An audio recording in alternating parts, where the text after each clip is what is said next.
it's Jess. Welcome and welcome back to the Not Carrie Bradshaw YouTube channel.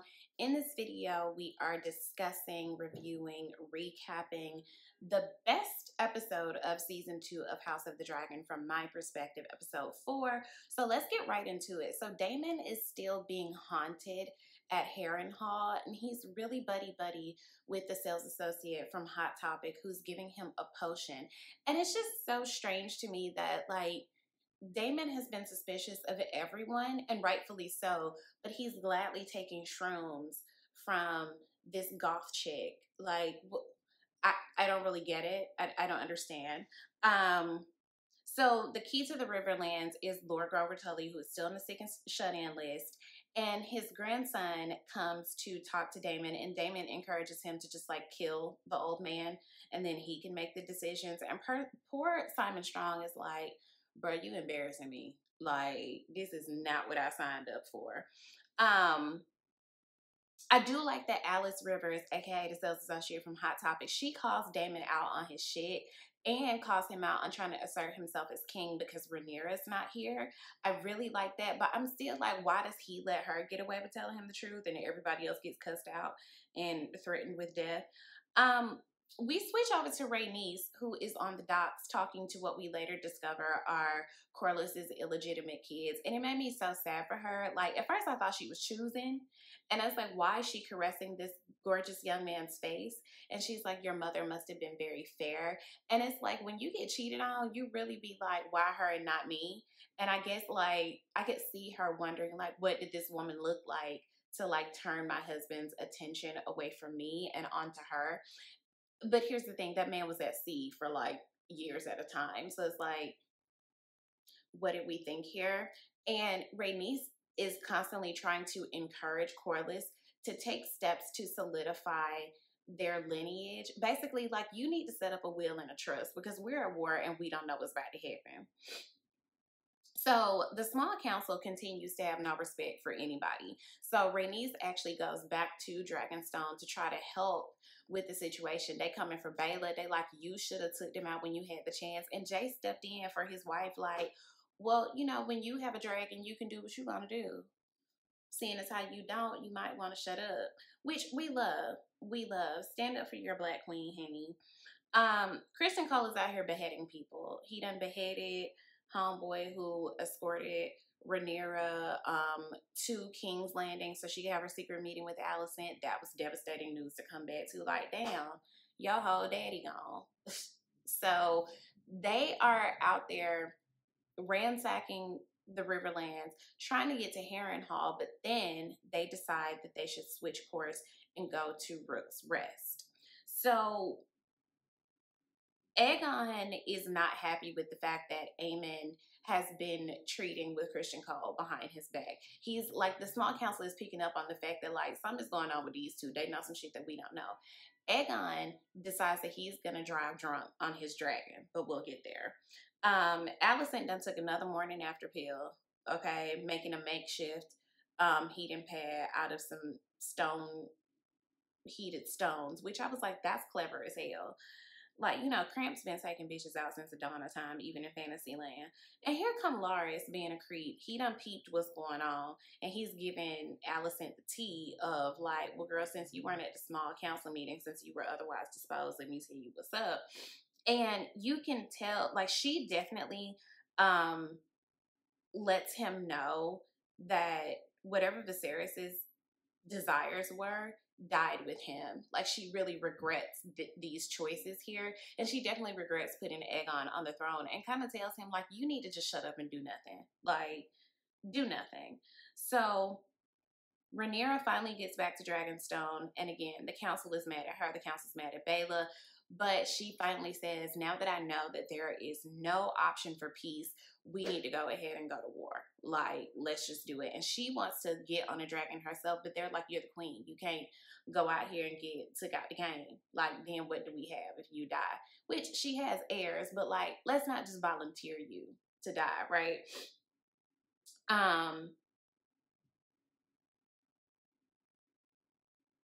So Rhaenys decides that her and Maylise will ride to battle to meet Christian Cole because they can't risk losing her.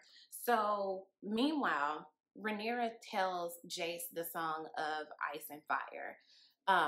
As that's her heir, he needs to know the same things that she knows, that Viserys passed down, that being sitting the Iron Throne is more than just ruling. You play a bigger part in a bigger story of a darker war to come. And we know that that war doesn't come for another, what, like 300-400 years, but still, it was prophesied.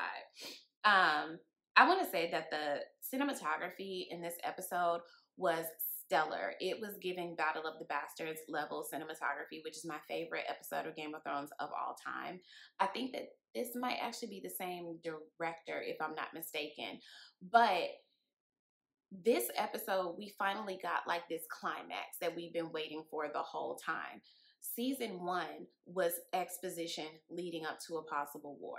This whole season has been an exposition leading up to possible war. And I think the purpose of that is to show that neither Alicent nor Rhaenyra actually really wanted to go to war. They really wanted to find a peaceful end. But because men got involved, that wasn't going to happen. And it was really naive on Alicent's part to think that they were going to be able to peacefully usurp the throne anyway. And it's like, for all of the ruling that you helped Viserys do with your punk ass daddy, it never occurred to you that that wasn't possible. Her naivete just really like strikes me. And I feel like at this point she's realizing I really messed up because her kid is a little asshole. So they're at Rook's Rest. Aemon and Christian Cole have come up with this whole plot to like hide their dragon. But then in comes Aegon, drunk on his dragon, which, let's be clear, that dragon is a show dragon.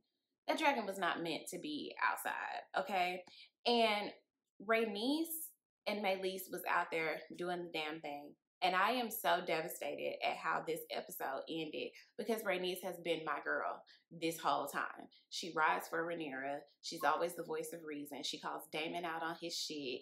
She's trying to encourage Corlys to do right by his bastard children. She's always trying to do the right thing despite the fact that she was looked over, the queen that never was. And when she strapped in to that saddle, I said, she going down with the ship. I already knew what was going on. Her and Maelys was locked in, and they could have just rode off, but she circled back to try to take down Aemon and Vhagar. And they got.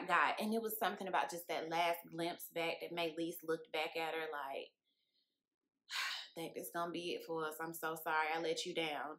And she goes out like Queen Latifah on Set It Off. I was devastated.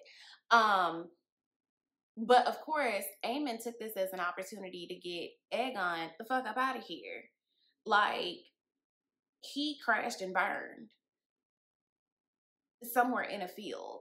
So Christian Cole gets knocked out mid-battle, and it's like, this is what Rhaenyra and Alicent were trying to avoid. When the dragons dance, everybody dies a horrible, horrible death. People are boiled alive in their iron suits. Like, it's just not fun for anyone. Let's just not. But we're well beyond that. So Christian Cole goes looking for Aegon and sees his burned body. Meanwhile, Aemon is standing there sheathing his sword because we know he was about to just go on and make sure that bro was like fully taken out. Because at this point, we don't know if Aegon survived this plane crash or not.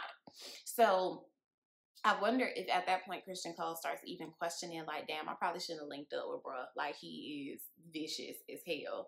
Because he even missed the signal on purpose to let Aegon go out there driving drunk and get messed up by Maelys.